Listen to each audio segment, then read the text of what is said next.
karma. This is the year of karma 2018, and that's numerological because 2 and 1 is 3 and 8 is 11 and 11 is karma. So that's where it comes from. That's why this is the year of karma. And I want to start with the poem, which is really a meditation. It's meditational phrases out of Tarot of the Spirit. So each one of those phrases connects back to something about karma. So you just let it kind of come in and let it land wherever it lands with you. Karma. Listen to the stillness at the center of the cyclone, the calm crevice of truth. Truth that breathes hollowly, sends chills, dispels illusion by the still, cool air of the moon.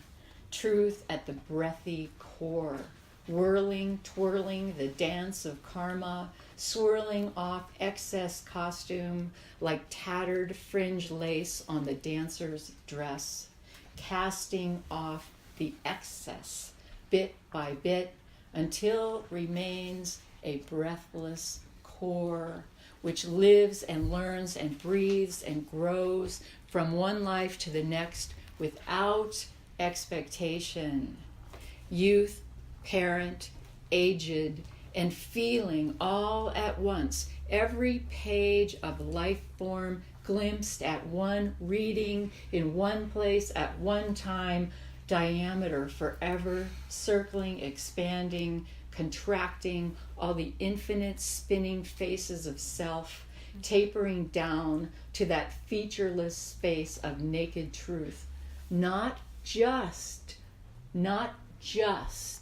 for the time, for the moment, for the time, not just, but exacting. And therefore, just in the long stride, on the long ride through forever. The dance of karma spins and whirls like the twirling of a little girl, learning balance, whirling and glittering, whirling with a glittering magic sword and wand, finding skill and lore, spinning madly about that which is still, the empty, breathy center, sighing, love is the law, love under will, breathing, love is the will, love under law. So that's our little introduction to the feeling. It's just a feeling of karma and what karma is. The essence of karma is basically as we sow, so shall we reap. Oh my gosh! Did you hear what I said? Yes. As we sow, so shall we weep. Wow, well, that was weird. Okay, so shall we reap? Okay, because really we're on the pursuit of happiness, which we will get to. Okay, so I saw a sign in a store, quote, treat customers the way you yourself would like to be treated. Okay, and that's what karma is about, right? That's a big part of it. What we learn is that we have the power to choose the way we act. When we act with kindness, we generate kindness. This applies to all the situations we find ourselves in our lives. We impact every situation we are in by choosing how we will be. For example, whether or not life is beautiful is a choice that we make, that we create through introspection, through our resolve and through our intention, our attitude. And when I say life is beautiful, when I was thinking about this, I thought of the movie Life is Beautiful. Mm-hmm. Do you remember the movie about a concentration camp and how even in the worst possible situation imaginable, that with imagination, with intention, with effort, with concentration, it doesn't necessarily just happen. That we can make something beautiful where nothing appears to be beautiful, and that is within our power. That's actually within our power, and that is a choice. This is how we create our world, the world we live in. The Buddha said, if you want to know the past, look at the present. If you want to know the future, look at the present also. Because it's what is happening right now that is critical. Okay, so clearly, if we want a different kind of future, we need to create something different happening in the now, right now. Something different. Okay, it's like if you cook with the same ingredients and the same recipe all the time, you're going to get roughly the same, results. Okay, we need some new ingredients, we need a new recipe if we want something to change. Okay, so this is going to be our task, to look at what we want to change and then to go for that. So the principle behind karma is the ever-present karmic law, cosmic law of cause and effect. And that means the law of cause and effect means every action elicits a reaction. This is very basic stuff. What we need to understand is that the field that we live in, the pan-original field, this whole field is alive and changeable. The field actually exists all around us, but also inside of ourselves. Okay, but we are living inside a living field. This field that we live in is alive and changeable. So it is not static, it is not rigid, it is a changeable field. And what we can imagine, it's this living field of universe. And what we can imagine in this living field of universe is that we ourselves are a cause in the universe. So this even goes beyond choosing the causes we want to support and things like that. We are a cause. You are a cause. You can start thinking of yourselves as a cause, and as such, we ourselves set in motion ever elaborating chains of effects, by what we do. As such, we ourselves are disruptors. Continually, we're also stabilizers and balancers, balancing the field. So we disrupt, we stabilize, we balance, and everything else that happens in the field. Okay, we ourselves become living karma. We are living karma. And karma is alive and well as each of us. So karma is that basic law of cause and effect. Well, we are that living law. Okay? What is important to know is what can we change and what can't we change. So in a way that takes us back to, the serenity prayer, Right. Just be aware, have the wisdom to know what we can change and what we can't change. Well, there are two kinds of karma, roughly. I'm sure there are many other kinds, but the two basic kinds of karma we talk about are immutable karma and mutable karma. Okay, so immutable karma is something like who our parents are or where we grow up. So let's say our parents, we can't change who our parents are or where we grow up or something like that. That's a done deal. Okay, now maybe, as they say, we picked those parents before we came in, but I'm not talking about that right now. I'm talking about these are the parents we got. This is the situation we have. Okay, that's immutable. Maybe it was mutable, meaning changeable at one time, but now it's not. That's what we have to deal with. Okay, but even with our immutable karma, what seems immutable, it's also possible to rewrite our attitude toward that which seems immutable. Because we can even change the past through our thoughts, through thinking. We can change it. Do you see how this can begin to start to carry us out of our victimization? a feeling of victimization. Okay, so we can begin to not dwell in that immutable situation as a victim. We can begin to transcend that through many ways, perhaps through acceptance, perhaps through surrender to it, perhaps through forgiving someone, perhaps through atoning, perhaps through making amends, or just releasing, letting go. I mean, there are so many ways that we can deal with this immutable karma. Okay, so now what about mutable karma? That's what we can change anyway, and we've got a lot of power to change it. Okay, what about and see what happens? Those categories of immutable and mutable start to become blurry, a little bit blurry, right? Because what about ancestral karma? Okay, so ancestral karma, what is your ancestry? What is the lineage? How has it come down to you, or up to you, or whatever you want to call it? Do we need to stick? Do we stick inside that karma that has been given to us? What about the blood feud that we're born into? Our family fights this other family, some other family. Okay, that's just what we do. That's the way we roll. That's who we are.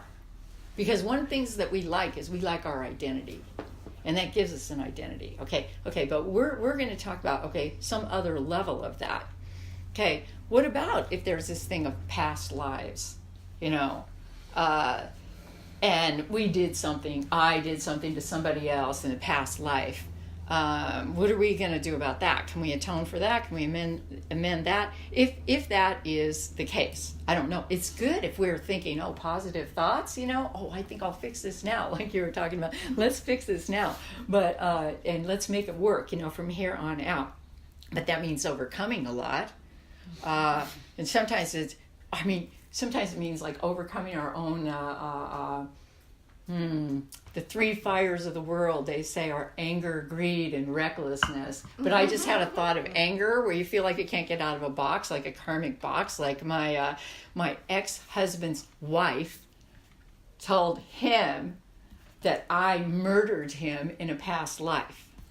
And she was fairly sure that was true. Therefore, it was okay for him to not pay child support and stuff like that. Okay, yeah, that because it was a karmic balance, right? So anyway, I can't believe I just said that and it's on the. Okay. So we're talking about mutable karma. Mutable is what's changeable because we can always make changes, but of course we have to have. Sometimes we have to have a vision to do that, vision, plus we have to have the self-esteem to allow ourselves to make the change, but we can do it if we have the practice that is going to allow ourselves to do it, to go forward and to believe in ourselves.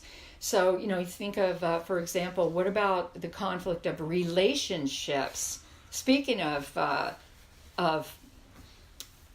significant others and things like that, where we get stuck in patterns of behavior with one another. Well, you know what? We can instantly step out of that with certain intention. We can move out of what we thought was true. But it takes a lot of thought usually to do that. We can step out of attitudes toward wars. And I think, look what they did in Tibet when the Chinese came in. They, through their thoughts, I'm oversimplifying this, but through their thoughts, they moved into the land of kindness. They said, we're going to go there. It didn't happen instantly. A lot of other things happened. But basically, as a culture, we are going to make a mental shift, and we are going to live our lives in the land of kindness, no matter where we are, in exile, whether we're here, if we're being attacked. We are going to do that. That was a group thing. That's like group karma. Okay. We can will ourselves to step into the land of kindness, which is a land of trust. But again, this requires some kind of a practice maybe some kind of a vow, maybe some kind of moment by moment remembering, because we will forget when we get challenged. We will forget and forget and forget when we get challenged. Who we want to be and where we want to go, what we want to accomplish and all that. So if we know, like if we have some kind of vow that we're living by or some kind of practice that we're living by, and this is something that we've thought through, we can more easily return there again and again and again, to a different aspect of our own selves. This is karma, and this has to do with a practice. Okay, so whether mutable or immutable, karmically, as spiritual students, so I'm assuming everybody's a spiritual student. We're all spiritual students here. And everybody's on the path, each person in her own way. So whether immutable or mutable, as spiritual students, our task is to shift into the direction we choose for ourselves. That is our task. It is a task of self-liberation, self-expression, individuation, and choosing a vow to be in that place. That was a vow that I actually sent out to people at the beginning of this year. We choose. How do we choose this? We choose through introspection, through assessing our values. And what we value is what's important to us. And that's the way we want to live our lives, on the basis of what is most deeply important to us.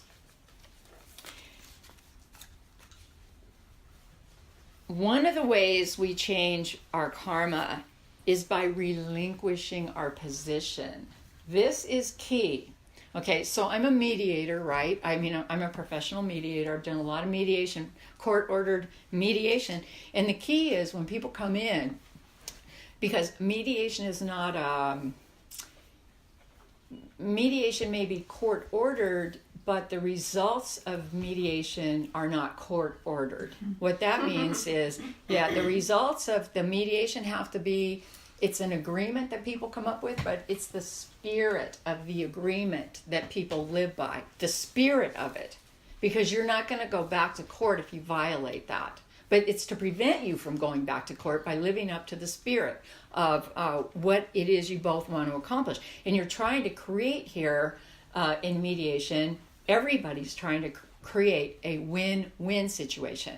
It's not a compromise, by the way. It's a win-win. That means that both sides feel good about it. They don't feel like they've given away too much, because if you feel like you've given away too much, it's not going to work, right? So you're looking for a win-win. But what that requires is a releasing of your position. And that's the hardest thing. It's the hardest thing for people to do, to release the position. But once they can release their position, then they can open up and begin to move in this kind of reciprocal energy pattern that opens up the doors.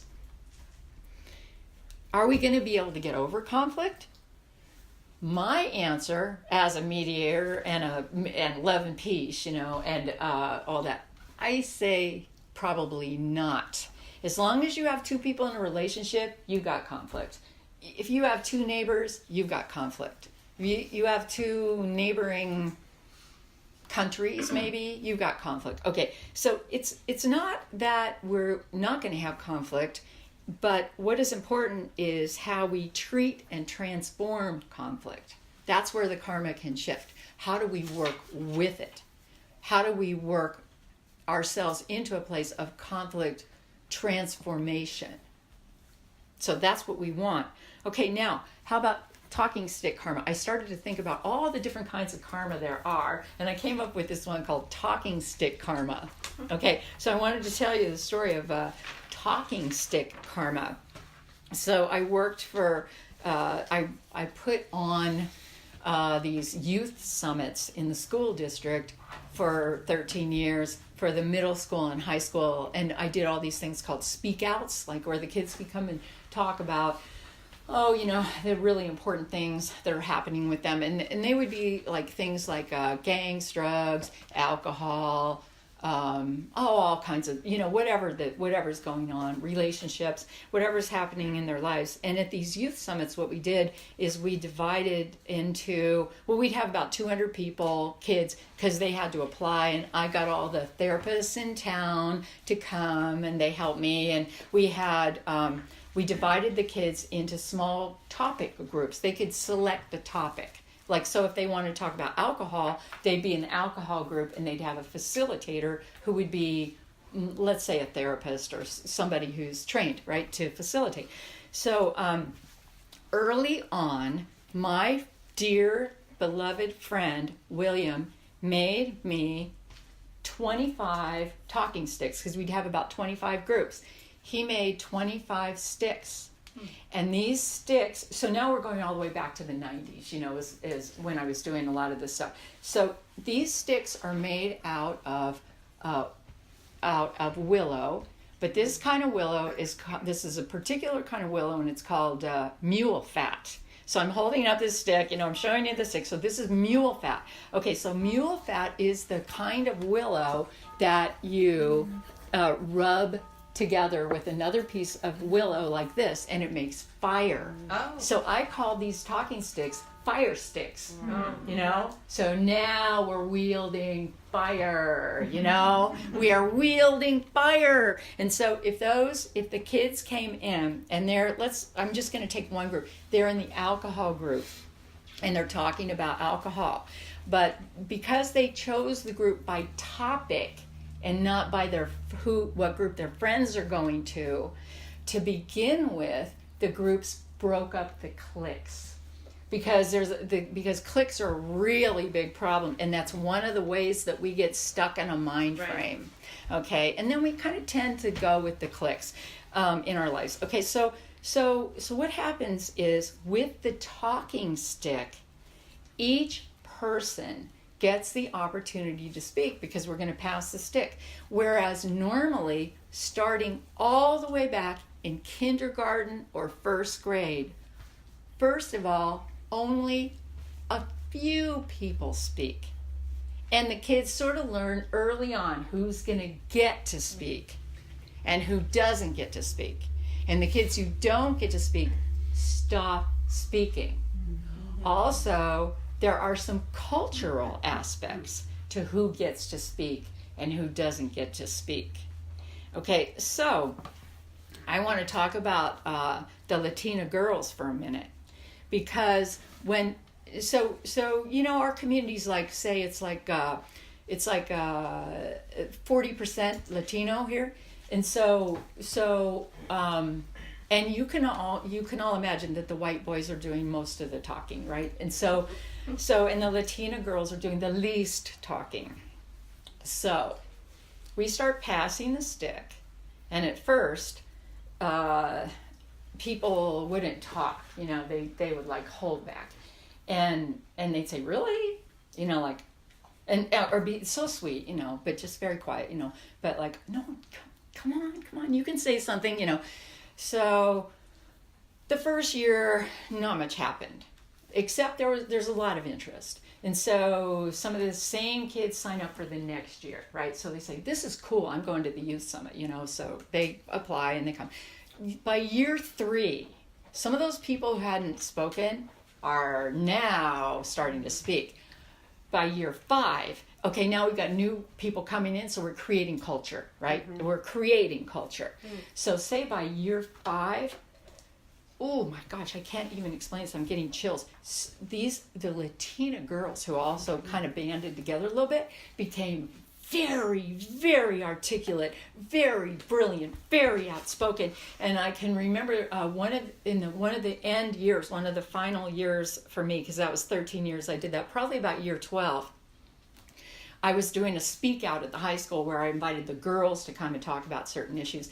And one of these girls just stood up and she started talking, and she was like powerful and charismatic, and she was one of the youth summit girls, and I couldn't believe her. I go, oh my God, and I was falling in love with her, and she said, she gives this beautiful speech, and I raised my hand and she says, yes, and I said, I don't know what the name of your church is, but I'm in. And everybody else said, me too. And it's like, so the voices. So then, shortly after that, this is talking stick karma. Mm-hmm. Here's what happened. A year after that, like in my last year, I got called into the principal's office by the principal of the middle school. And he said to me,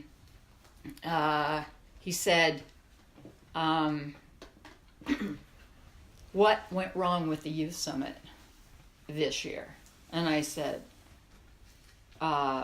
nothing. I don't know. And he said, okay, and what had happened that year is we had about 85% Latinos, about 15%. But see, people sign up. You know, maybe 15% white. I have nothing to do with that, right? Well, guess what? A lot of people were finding their voices. So he leans back and he says to me, where are the white boys? And I said, I don't know. They didn't sign up. And he says, this cannot happen again. He was so threatened. The whole school started turning. And I said, wait a minute. We were successful. Remember when we started, it was the opposite. And everything was just getting reinforced, like who gets to speak and who doesn't get to speak and all that. Of course, to do that, by the way, you have to observe the rules of the talking stick, which means that the person holding the stick is the one who gets to talk. They get to talk for as long as they want, and then they pass the stick when they're ready. And the other people in the circle get to become compassionate because they're listening. And so what happens is, and even if the person's talking a long time, if you will yourself to listen, pretty soon the compassion's going to start opening up, you know. And so this is what was happening. And he felt like he was losing control of the school. And I felt like we were gaining control of a new world, you know? Ironically, he and I both resigned shortly after that. He'd been there forever, and I'd been working in the school district forever, but, you know, my kids were long gone, and I'm like, wow, why am I still working in the school district? My kids are long gone, you know? But I loved it. That's why I was doing it. But that is what I call talking stick karma. And it changed a lot of individuals' lives, and it began to change the group karma that people were in, and who could speak and who couldn't speak. And I have a lot more stories about that, but I'm not going to go into them right now, about how people found their voice, and then they started going against some of the parental karma that was really not good. A lot of people who are new in the United States from every country of the world, and they're breaking away from some of the karma of that their parents brought with them. And for example, you know, the gang problem, we think about this as being a problem of children. It's not. I specialized in gangs. The parents are in the gangs. You know, it goes way back. Okay, so how do you work with that? How do you work with breaking these cycles and breaking this energy, changing yourself? Changing these social energies, changing the collective karma. Okay, here's a note about Bhutan. This is in my book, wherever that book is. My new book, which I don't even have copies of yet because I have them on order, but The Land of Kindness. It's on Amazon, but I don't even have it yet. Okay, so you can get it like tomorrow on Amazon. You order it today, you'll have it in 2 days, you know. But I don't have it. It's called The Land of Kindness, Blindness, and Sight. Oh, you already have one. I don't even have one. Okay, so this is a draft copy. But I talk about in this book. I talk about Bhutan. I talk about like I didn't use this word, but you can think about what's our group karma in the United States, and we have this bizarre group karma of life, liberty, and the pursuit of happiness. Not happiness. Not happiness.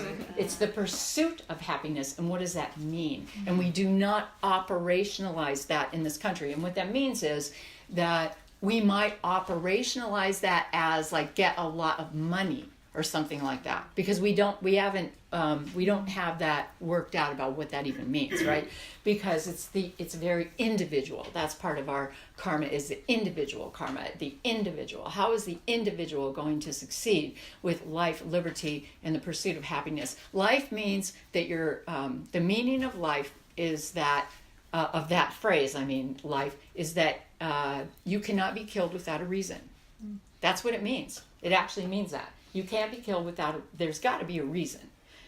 Liberty, that one also means freedom, within certain limits, but that's never quite spelled out, because who does that apply to? And the pursuit of happiness. Okay, but who is it going to apply to? Because it starts out, that's the preamble to the Declaration of Independence, and it starts out, all men are created equal. It turns White out, men. yeah, that's what it turns out to be. I mean, and that's what they meant, actually, by that. And so that's a long story. We can't go into that here.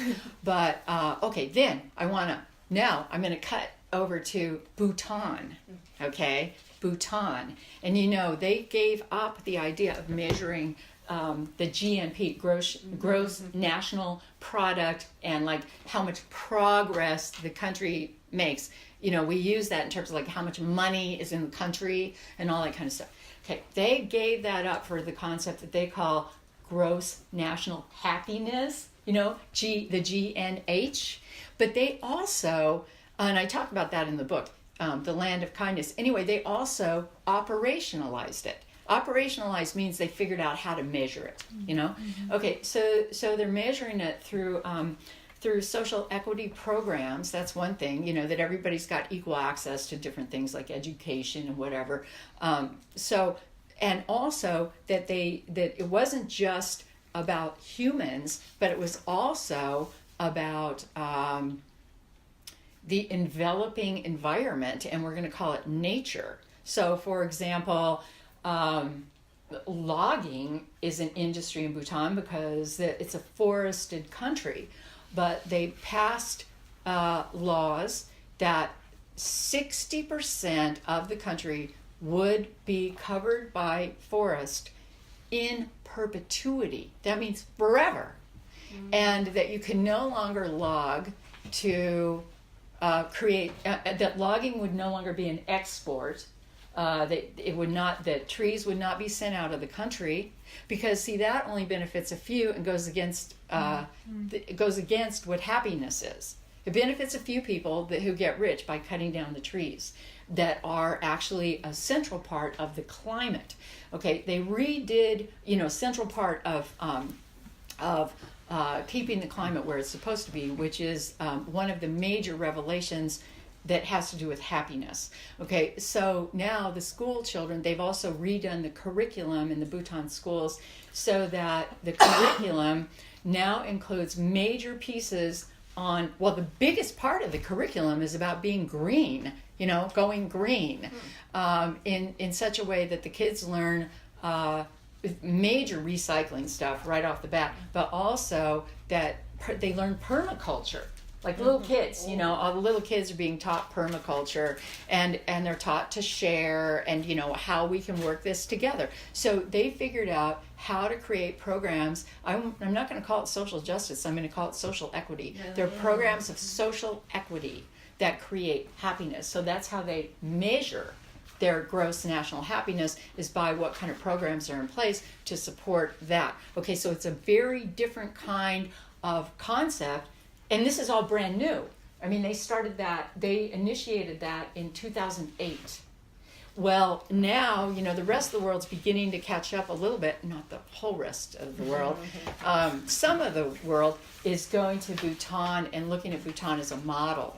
So they become like a prototype, kind of like a prototypical model of a social model, of social relations and how it could be.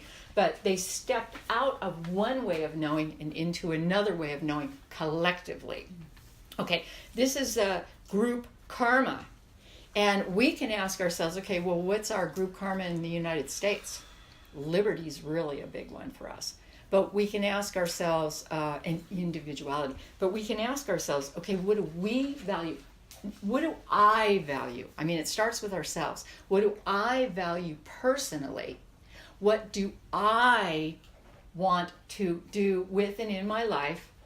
What do I want to bring forward? And then we can look at, okay, how can I seed the field? Maybe just the field right around me, But for some people, seeding the field is going to be international, the whole planet. For other people, seeding the field is going to be their own backyard. It doesn't matter as long as you are living according to your own values, because that's what karma is about. It's like living according to our own values. So we value what is important to us. We choose this through introspection, looking inward and asking myself, like I'm asking myself, what do I value? Okay, here's another question that arises. Are things in the universe random? Is it just a bunch of random occurrences, or is there meaning? Like, in other words, if you're parked out in front, this has actually happened. You're parked out in front, we've got a street that's too narrow, 2 cars can't get by, and you're in here, and your car gets sideswiped and smashed. Is that because you're supposed to learn something about, is it intentional? Did God do it to you? Okay, so here's our work as spiritual students. This is what I think it is. I do think that there are many random acts in the universe. You could have seen it coming if you were not on the ground. If you were like up in the air, you could see it coming. So on the ground, it seems like things are really random. If you're up in the air, you could see, oh, wow, I can see those 2 cars can't get by each other, and that's going to smash that other car.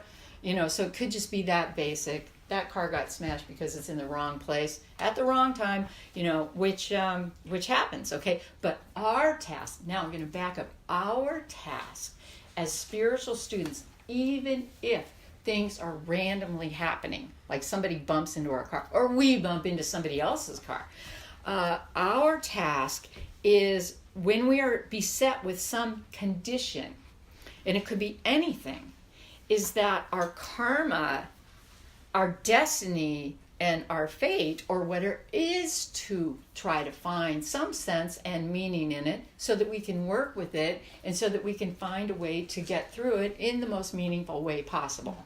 So you could say, well, that's just pure rationalization. And in a way it is. We're rationalizing things kind of, but if we don't seek meaning in the things that happen, we can wind up living a life that's very haphazard and very fragmented without a sense of, oh, there is a flow. There is a flow to it. So I'm saying, even if it is random, which I believe a lot of it is, in a certain sense, a bit random, but let's still work with it. And let's try to, because this is also going to take us, this is another one of the things that's going to move us out of a state of victimization. So what we want to do is we want to try to move things from our burden, which it seems like it's our burden, or like my grandmother always said, everyone's got their cross to bear, and he's mine. He is mine. He's mine. Okay. So she had her cross to bear. We've all got our cross to bear, right? Okay, but we can take that, if through introspection and meditation, we can start to move that burden into a lesson. That's what I'm talking about. Oh, what am I going to learn out of this? Or we can even ask ourselves, well, how could I change out of this? And then the next level would be, how is this my gift? Which is an amazing leap. But we can actually take it through our thinking process, from burden to lesson to gift. And that's part of the path of karma as it's unfolding. We have ultimate power, every one of us, over our attitudes. And what about this past life stuff, by the way? What about that? What about, I must have done something in a past life to bring this on. Or I remember when I was in India, and several people, not just one, several people said to me, oh, where are you from? California. And of course they always think, Hollywood or whatever. But anyway, the U.S., the U.S., you're from the U.S. Oh, you must have done something very good in a past life. Yeah, I heard that a lot. I never really thought about it before, but then I thought, wow. Mm-hmm. I don't know if I did anything good in a past life. How could I do anything good in a past life? I don't know. I don't know if I did anything good in a past life. But the thing that shifted in my attitude when I heard that was, wow, I'm not going to feel guilty. That's what it did. They absolved me of guilt. And because I was feeling kind of, what do you call it? What do you call this kind of guilt? Privilege. Thank you. Yeah. Privilege. Like, privilege. Because wherever I would go in India, the doors opened, And so I felt privileged, But I thought, wow, I'm going to go home, and instead of feeling guilty about my position or some kind of privilege or something like that, what I'm going to do is I'm going to go home, and from my exact place and my exact time as an American girl who presents as white, I am going to do what I can from who I am and where I am, and I'm going to do the absolute best I can, as a white girl. Got it? Cool. And I'm not going to feel guilty about any of it. I'm going for it. Period. And I say presents as, because when you guys look at my DNA, you see a different picture. But that stands for many of us. Okay? Yes. So, a note about DNA. Here's what I learned. Okay. Oh, wait. First on the past lives. Do I even believe in past lives? I don't know, but guess what? I remember them. A lot of them. I even wrote a book about it, like you said, priestess, right? But here's the other deal that I know. So I don't know about past lives, but get this part. And this is an interesting thing, DNA. So we have our DNA, and I've got like this extensive genealogy from my ancestors. That's different that's charts, So I've got that, but then I have the DNA test, and I know this is true. I heard about it anyway, but I didn't know all of it. So I figured out, so I've got a lot of, first of all, I've got a tremendous amount of black DNA. You guys would be surprised. And I had to call up the company because I said, oh man, I don't know if this is my DNA test. And they say, oh, no, you could be, I'm on the phone with them. It's about alleles, they call it. It's a part of the genetic code. And they say, you could be blonde and blue-eyed and still be black. And I'm like, you don't know who you're talking. You're talking to an albino here. Shit. What? And no, this is your DNA. Your DNA is your DNA. Okay, so that's part of it. I knew this. I knew that I was I'm like a whatever 10% Hispanic. I knew I already had a lot of feelings, but I learned. I got a lot of stuff that's unsavory. Okay, so where does all the black DNA come from? Okay, so my ancestors were Vikings. Those people. They went. Oh, they were mean. They celebrated raiding and killing, and that they liked that stuff, right? Okay, so these people are mariners, and they went all the way from Norway down to the tip of Africa. But they, over time, and I am not proud of this. Believe me. They were slavers. Sure. Yeah, and they brought slaves to the New World, and I found out all of that stuff. And and so that's why it turns out that because they inbred, like especially the Portuguese. I've got a lot of Portuguese ancestry, and that was part of their national thing. Like whoever we conquer or whatever they call it, we're gonna inbreed with. That's part of it. That's part of what we do.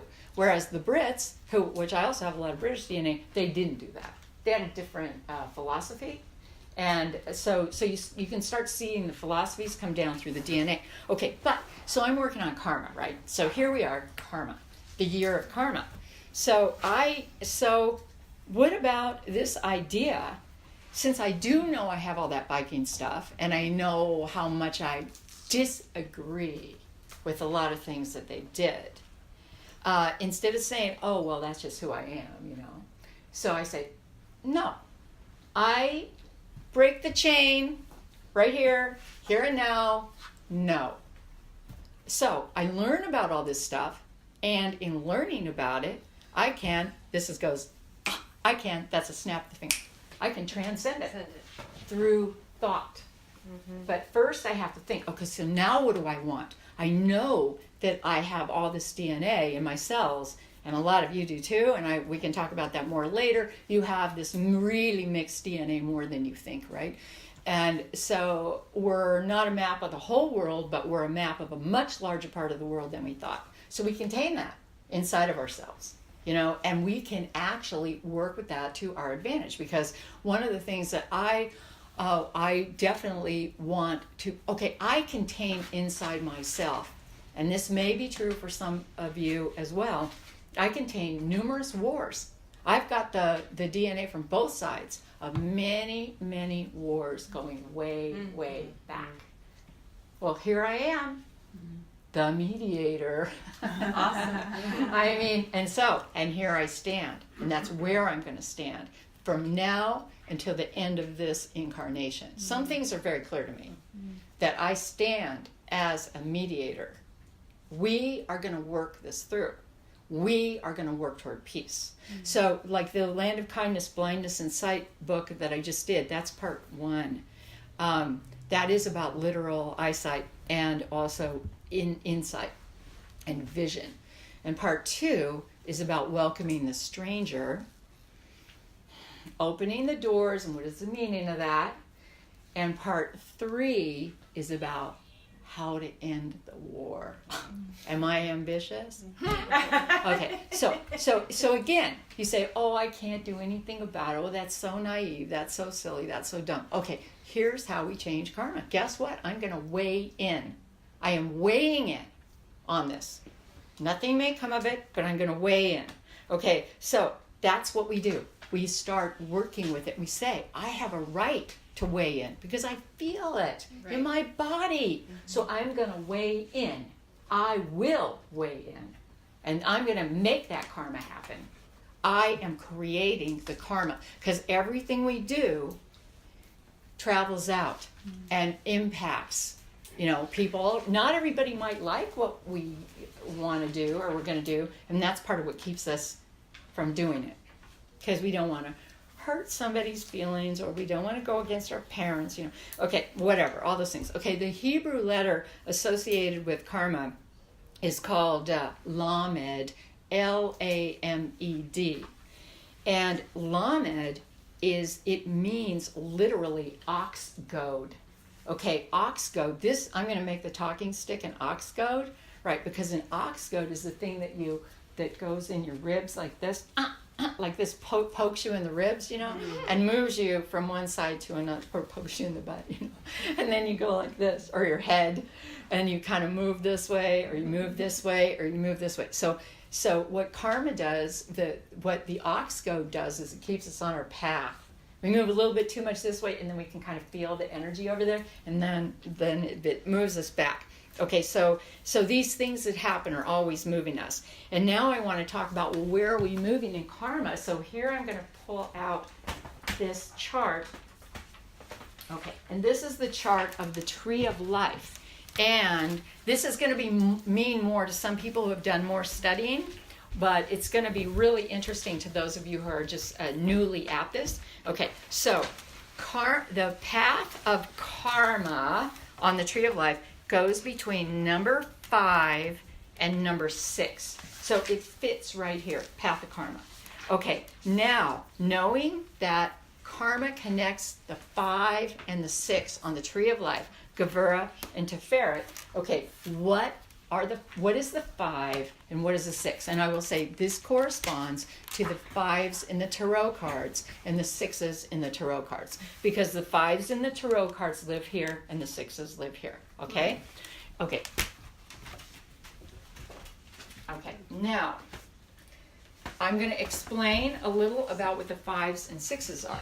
So I put out here the 5, the karma, and the 6, right, in this path. Okay. 5, okay, anybody. When you think of 5, what do you think of, anybody? Struggle.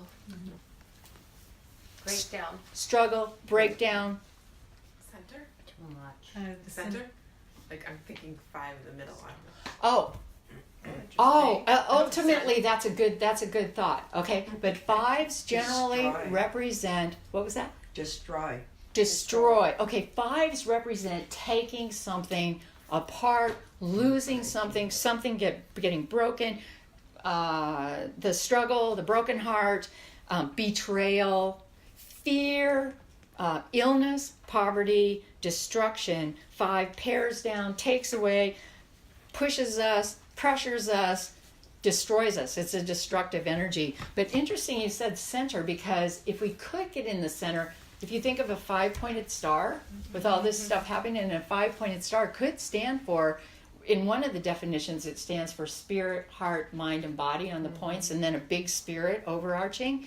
But if we could be in the center of it, occupy the center, that would be great. So in a sense, that the occupying the center would be kind of like a tendril that would grow up out of the center of all the death and destruction, and we would grow up right out of the center as like this green shoot. And by the way, the color of karma is green. But where would we go as a green shoot growing up out of that? We would grow over the bridge of karma into the 6. So that's where we would want to be. Is into the 6. Okay, 6 is, why 6? Because 6 is the place of faith, mental clarity, spiritual and emotional beauty, truth, synergy. 6 is a place where we make our offering in high consciousness. It's the place of enlightenment. Okay, so if we're going to travel from the 5, which is the place of death and destruction and despair and all that, into the 6 on the path of karma, into the place of enlightenment where we want to live from, we would have to ask ourselves a lot of questions. Like, okay, how can I transcend this place of the 5? Is there anything I need to do? Do I want anything to be different? How can I envision something different? Do I need to atone for anything? Do I need to make any amends? As we start asking ourselves all these questions that actually move us into the next level. And the idea is to trust that we are being goaded, like ox goad, in the right direction. And that this stuff is supposed to be moving us. And we are supposed to be moving into the land of kindness, the land of trust, the land of beauty. Okay, so that's where the path of karma fits on the tree of life. And I also want to bring up at this time the big question of karma. The big question of karma as we travel this path is your heart as light as a feather? Which brings us back to the scales. Ancient Egypt, right? Upon death, the goddess, Maya or whatever, the goddess of balancing, your heart, your heart gets weighed against a feather, right? And the only way to make our heart as light as a feather is to know that we've done everything we can possibly do. By the way, this was one of the reasons I did the book, the Blindness and Sight, Land of Kindness, Blindness and Sight, so fast, because if you do read it, you'll see my dad is in the book, and he's 90, and he may not be around very long, and there was stuff that I needed to say. And even though it's way out of his range, the stuff I'm saying, not anything he ever thought about. Things that I wouldn't have said to him before because he never would have gotten it, what I was trying to say. But he and I share a vision problem, which I'm not going to go into right now, but I go into it in the book. So I sent him all I could get to send him because I decided I had to give it to him for Christmas. So it's going to be a Christmas present, but I couldn't possibly finish the book because I got the idea at the Vision Quest, which was only in November, to do it. And so I was doing as fast as I could. I was able to get a proof copy by Christmas. Actually, he didn't get it quite by Christmas, but he got it like a couple days after. And he read it, even though it's the part, what he read is missing some sections and stuff, but he still got it, And he called me up and he says, I read that book. It was really interesting. And first I started on all the things that were wrong with it, it doesn't have this missing, that's not. And then I said, be quiet. And I said to him, what was it you found interesting when I come to my senses? Instead of putting the book down, And he says, I didn't know you felt that way. Oh, we never talked about this. Oh, I didn't know this was part of your life. Oh, I didn't know. And all of a sudden a huge door opened. And I was so glad. This is shifting the karma from two people who don't, connect. You know what I mean? And I decided, no, I'm going to change it now. That was part of the vision quest while he's still here. Not through the airways after he's gone, which I believe you can do. But I'm going to do it while he's here. And it was really very powerful. So is your heart as light as a feather? Can you do any more? Is there something else you should do? And if you get the idea, just do it. Go for it. Do it fast. Do it fast. Just go ahead and do it. So the astrology on karma it's Libra, the balancer. We are striving to stay in balance internally and in our exterior lives. Libra is equilibrium, but this equilibrium is never completely still. It's always moving. It's always moving. So I call it quivering equilibrium when it seems pretty well ordered. But at any moment, when we least expect it, like an ox goad, we get jolted and moved on the path. Did anybody wake up the other night to an earthquake going, Yeah. Okay, 2:30 in the morning, the whole place is shaking, and we don't know if it's going to continue or get worse, or if it's just going to pass. We were lucky it was a small little, fun little bucking bronco ride, but, but we don't know. It could get worse. We've had way worse. So we know. But at any moment, anything could happen, and we ask ourselves again, or we say, dang, after all the fires, I should have packed my getaway bag, my earthquake bag, But then the next morning you wake up hardly even remembering there was an earthquake and you forget to pack your bag. But, it's like, go pack your bag. If that's on your mind, pack it. Get it packed. Okay. Act. Okay? Karmic adjustment entails practice. It's like shooting the arrow at the target, and we keep missing and missing and missing. But if we practice, pretty soon it gets closer, and pretty soon we start making those bullseyes. So what that's about is deciding what it means to be at center. Be at center. What does that mean to be in the center? To be at center. And this requires concentration on our part. It requires effort. It requires perseverance. It requires the will. Will is critical and key in karma. Will is the key to freedom and to liberation and to moving on to the path that we want to be on. Liberation is moving on to our path. And what we need to decide is how we are going to will ourselves.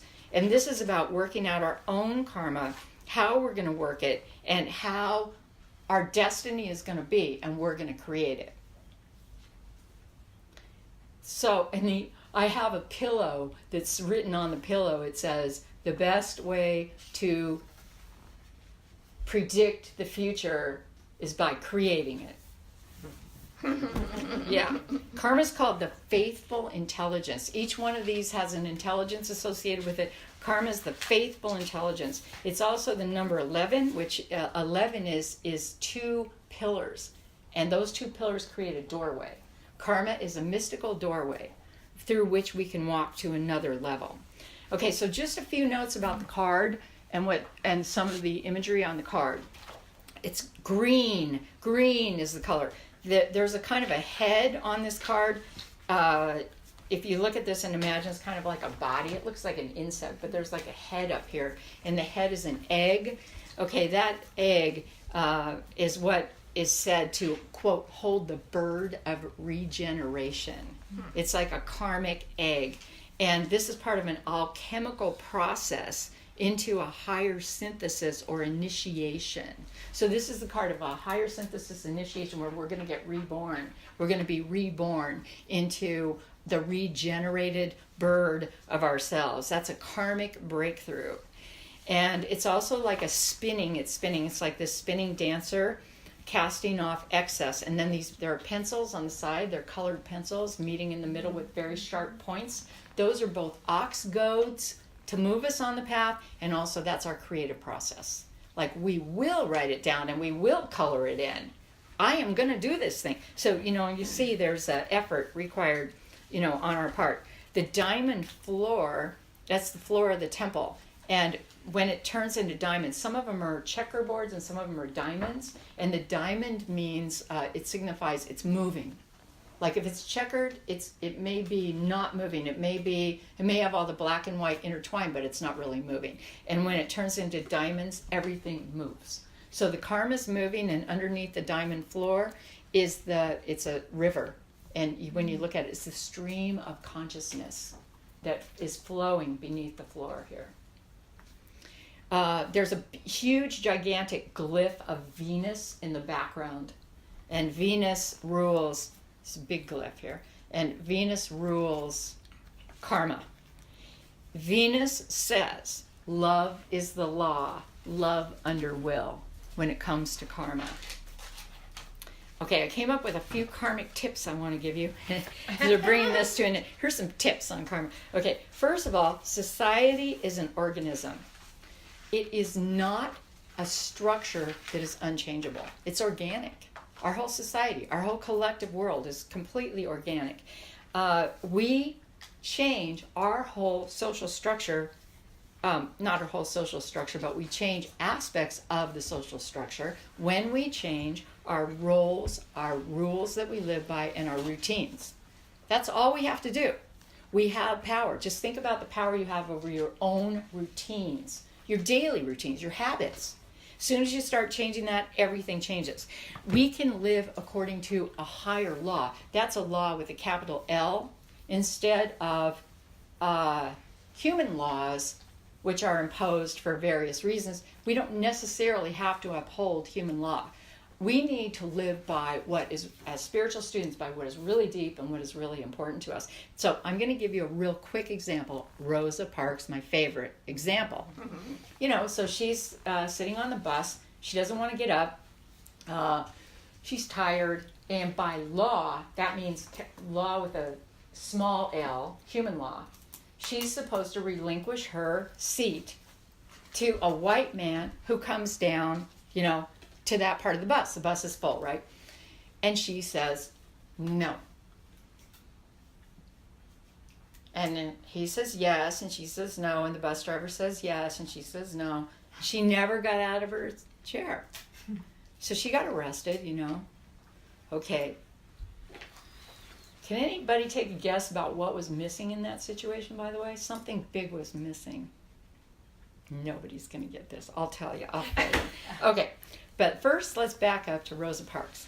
Okay, here's the law of change. Here are the 4 aspects of the law of change. The first one is that we need to affirm that the law of life is a law of liberation. And that means freedom, liberation. Liberty flows through me and through all my affairs. That's number 1. I am free. Number 2. Images of limitation have no power over me. I am free. Images of limitation have no power over me. Because something that seems like it's holding us in, a lot of times these things that seem like insurmountable barriers, you just push the wall a little bit and it falls down. But it takes somebody to push it first. And then we see, wow, it's falling. Who would have thought that? Number 3 is I'm free. I will not be controlled by images of false limitation. Number 3 is I am of sound mental health. I am mentally sound. That's the 3rd aspect. And then number 4 is a therefore. Therefore, I refuse to engage in things that ought not be. I refuse to engage in things that ought not be. So there's Rosa. We'll go back to Rosa now. Rosa says, you know what? I'm free.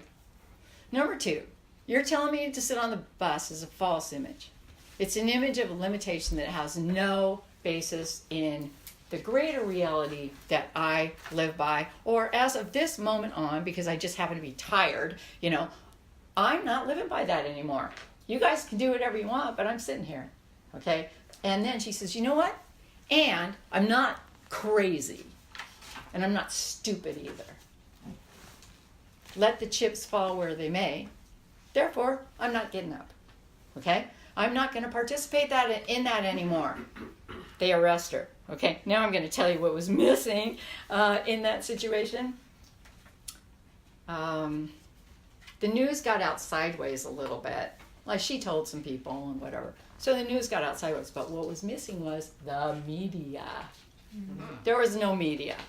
So it got to Martin Luther King, this story, you know, and his friends, you know, and they're sitting around thinking, wow, this is the catalyst we need. This is just what we need. This is cool, you know. She did this. This is good. This is gonna work. And so they restaged it 2 weeks later with the media.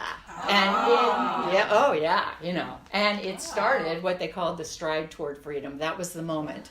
And that was the liberation. That was going to be the whole it was the whole civil rights movement hinged on that moment.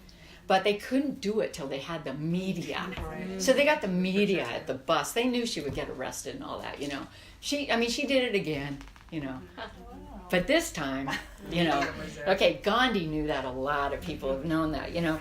Okay, so here's the idea. Claim your right to change. Okay, here are the karmic tips. Here are the karmic tips, and we'll bring this to an end. Okay.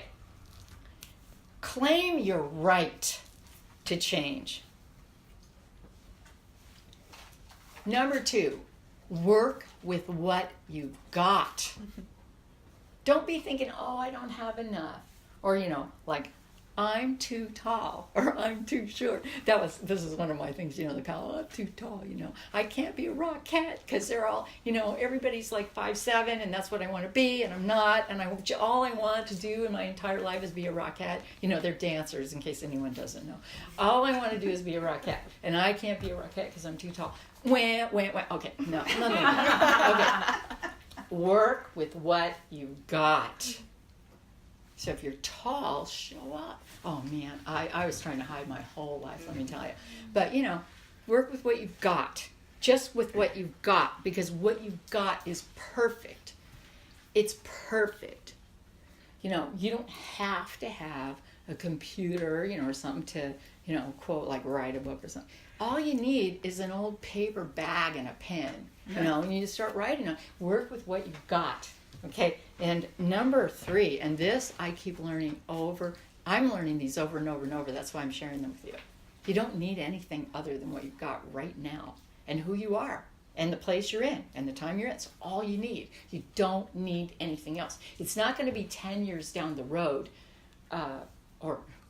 or here's a good, it's not going to be, you know, 50 years down the road or something when you finally get your Social Security that you'll be free. I mean, work with what you've got now. You've got enough. Okay, you've got just enough. Just enough. That's what karma is. The name of my bowl that I use all the time is just enough. You have just enough. Exactly right. It's exactly right. Okay.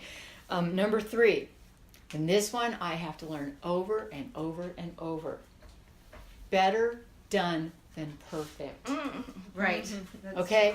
It's a hard one because we get tripped up thinking it's not good enough, I'm not smart enough, I don't know enough, I need more certifications, I need whatever. No. Better done than perfect. There's no such thing as a perfect game, and I talked about this in the book The Land of Kindness. Baseball, 3 practices a week, little kids. And then here comes the game, and they're all crying. And the coach says, don't worry, kids. There's no such thing as a perfect game. But there is such a thing as perfect practice. That's it. And if you've done your best, that's all you can do. So I say, do what you can. Do what you're called to do. And don't worry if it's not perfect. Just do it. It'll build. It'll get better. You know, there's no perfect. And boy, do we get caught up in this, that it's not good enough. You know, I say it's good enough. It's great. Do it. Go for it. Okay, so claim your right to change. Work with what you've got. and think better done than perfect. And just get on it and just begin to do it and bring it into fruition. And I'm going to end this with the vow of karma, or the intention to receive karma, rather to receive the teachings of karma, out of Kabbalah and Torah of the Spirit. May I respond with fluidity to change. May I refine my energy spiritually, emotionally, mentally, physically. May I respond with inspiration. May I respond with love. May I respond with reflection. May I respond with illumination. May I be guided by conscious evolution. May I be empowered by faith. May the dance of karma ever continue. May I move in joy to the rhythms of the dance. May I open to receive the key of karma.